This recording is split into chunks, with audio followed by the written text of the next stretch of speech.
Hey, I'm Jay Royster, and today we are at the shop located just outside of Uptown Charlotte, home to Petty Thieves. We're going to meet with Scott Bortz, partner at Tribek Properties and one of the developers behind the project, to tell us more about it. So let's go check it out.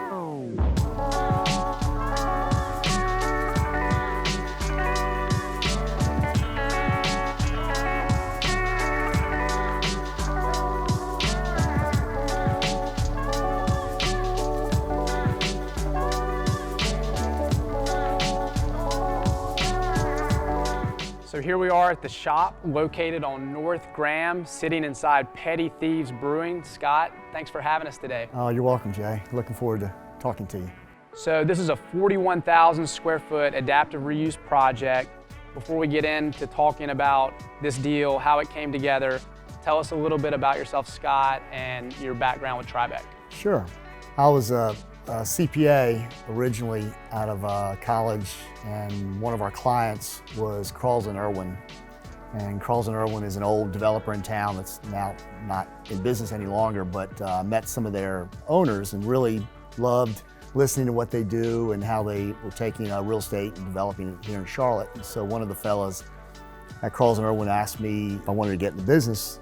And I said, yes. I said, what do I need to do? And he said, you need to go back to grad school. So I was already thinking about MBA school, so I went back to Chapel Hill and focused on real estate. And in between my first and second year of grad school, I went to work for Lat Purser and had some great mentors at Lat Purser. Steve Horvath and Rob Carter were there at the time. Had a great experience then. And then when I graduated, I went to work for Childers Klein.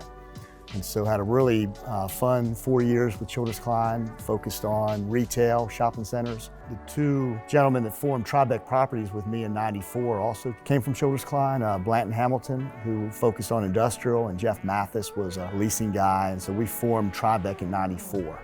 And you all just celebrated your 25th anniversary of Tribek. Well, I guess that was a year and a half ago, so maybe 26 now, but celebrated your 25th anniversary last year, and that was a great party, by the way. we had a great time that night. It was fun to just say thanks to a lot of people that helped us push on along the way. We had have had a lot of great folks who've really helped us. That was a pre-COVID party, so it was. those days will be back soon enough. Let's talk about this deal a little bit. This is an infill adaptive reuse project. Traditionally, Tribek has always done ground up. Y'all have had a lot of success with Harris Teeter deals, Walgreens, anything new construction, retail. What was appealing about this infill adaptive reuse project after doing so much ground up retail? Jay, this was really new for us. I will fully admit I didn't have the creativity to look at this project and see what it could be now. Marshall Williamson at Lincoln Harris brought us this opportunity and said, Scott, let me explain to you what I think we have here. And he explained that we had 3 acres in Charlotte CBD. We had great surface parking. We had a great basis, a great land cost to invest in. And we had access to 277, access to 85, 2 really major thoroughfares with Dalton and with North Graham Street. And if you do a 5-minute drive in any circle around this property, you can be anywhere in downtown Charlotte quickly. My office is on Kings Drive. I get here in 3 minutes. Wow. So it's very accessible to a lot of different areas. Demographically, we've got 100,000 people in a 3-mile radius. We have I think it's over 170,000 workers, employees in a 3-mile radius. So we've got the people here. We just had to decide what was going to go best.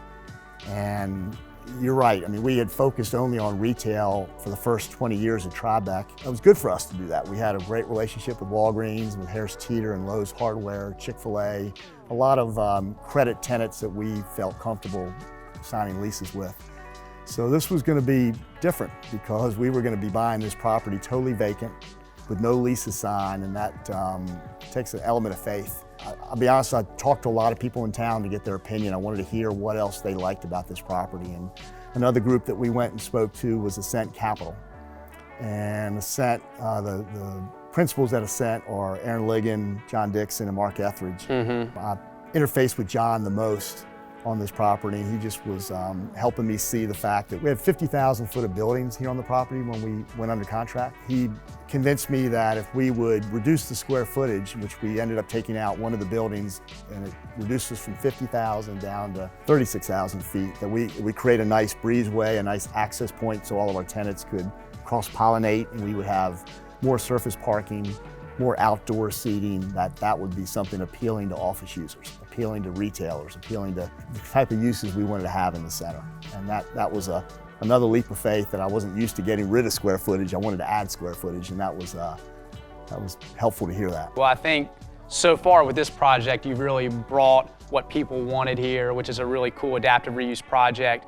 You've got Camp North End right down the road as far as location being a driver. You've got Camp North End, you've got the Music Factory, you're a mile from Center City. What were some of the challenges with this project, converting this old building, these old warehouses, as opposed to maybe new construction that you're used to doing for the last 25, 30 years? There are lots of challenges. We have a brownfield site here, which for those who don't know, brownfields is an environmentally challenged property that might have petroleum or dry cleaning perk or just some other contaminant in the soil. And so we had petroleum contamination. We brought all of our environmental reports to the state and were able to get designated as a brownfield site. And the benefits of that are, for tax purposes, we will have some tax credits in the future based on that brownfields designation, but you have to be really careful with how you dispose of the soil and how you store the soil on site. Had a roof on all these buildings that was decades Disrepair. old. Yeah, disrepair that had to be replaced. Yeah. We had old utilities, underground utilities that served the property that were way overdue for being replaced, and really hard to analyze that until you get in the soil and start digging.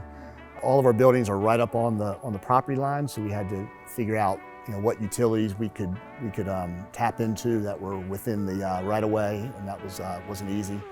We had to get the property rezoned. It wasn't a difficult rezoning, but it was still one that took time. Was this, I'm assuming it was I-1, I-2, it was I-2 industrial zoning prior? I-2 zoning. We rezoned it to a Mud-O. So let's talk about this deal a little bit, how it came together.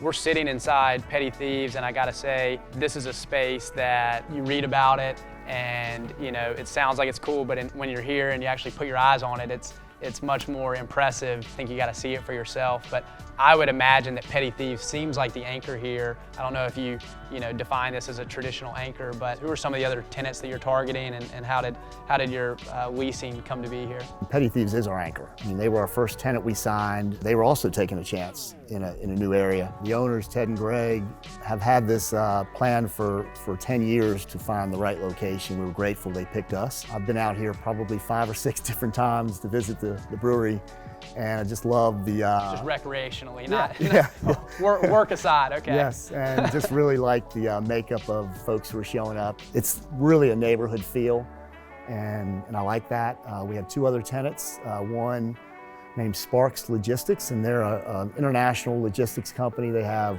30 offices in 12 countries, so a really big operator. They took 7,000 feet. And then under construction right beside Petty Thieves is AME, and AME is taking 8,000 feet. They're the largest federal hub zone PM&E engineer, and they also do telecommunications. So if you've got any plumbing, mechanical, electrical needs for a federal agency, they're most likely going to get that job, and they're a huge operator across the country for the federal agencies. So it sounds like you're over 50% leased at this point? We are. We still have some uses that we've identified that we haven't gotten yet. We'd love to have a fitness use here. I mentioned the population of people that live around us. We feel like fitness would go real well as a cohesive use within our center. We have food and beverage, and that's been really challenging. We really would have thought we'd have 2 or 3 food and beverage concepts already down by now, and with COVID, that's been a challenge, but we have 2 groups that we're talking to right now and hope to announce those in the next 60 to 90 days. So Scott, tell us a little bit about the history of this project, or some of the prior uses prior to this redevelopment. What's some of the background of this building, or these buildings? These buildings have some serious history to them. These buildings have been here since World War II. The buildings used to house a munitions factory, So if you know anything about Camp North End used to be a missile factory. Here we had munitions being constructed for the war effort back in World War II. After that, I think in the 60s it was a truck stop, and then other uses like car repair, truck repair, U-Haul over the years. So it's been industrial by nature for 70, 80 years.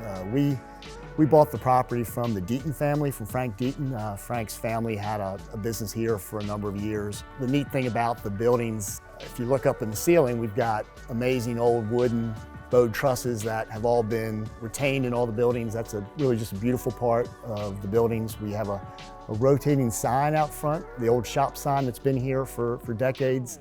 We retained that. We did have to repair it, but we retained it. Then we had to look at the windows and light fixtures and doors to see what would go well and that, keeping it aesthetic and what we wanted to have here. So Scott, it sounds like you've spent a lot of time out here since Petty Thieves has recently opened. What's been your favorite part of the brewery or visiting? It's been fun to just see the neighborhood that supports this place. The beer is fantastic. The other day I was here with Marshall Williamson on a Friday, and we both loved our beers and said, sure would be great to bring some of this beer home. And Ted, the owner, said, well, why don't we just can some for you? So we went over to the bar and they just canned 4 beers right on the spot for us with a little holder, and we brought them home. On the spot? On the spot. Wow. And I just thought that was, that's really for a simple cool. mind like mine, that was really nice to be able to bring 4 beers. Innovative. And it's got the born on date and the alcoholic content. It was just really fun to bring those home. That is really cool. I look forward to trying it myself as well. It sounds like you've got a great team out here between Marshall, your team at Tribek with you and Blanton, and the team at Ascent as well. So this is a really, really impressive project, and thanks for having us, and look forward to continued success here and other projects for Tribek. Thanks, Jay. I appreciate you highlighting the shop. Oh, I think we're getting a beer here. Pass this along. Thank you. All right, thank you. Thanks, Ted. We'll do a wireless cheers here. Okay, cheers. Wow. My first Petty Thieves beer. That's great. Even at 10 in the morning, this is great. It's 5 o'clock somewhere.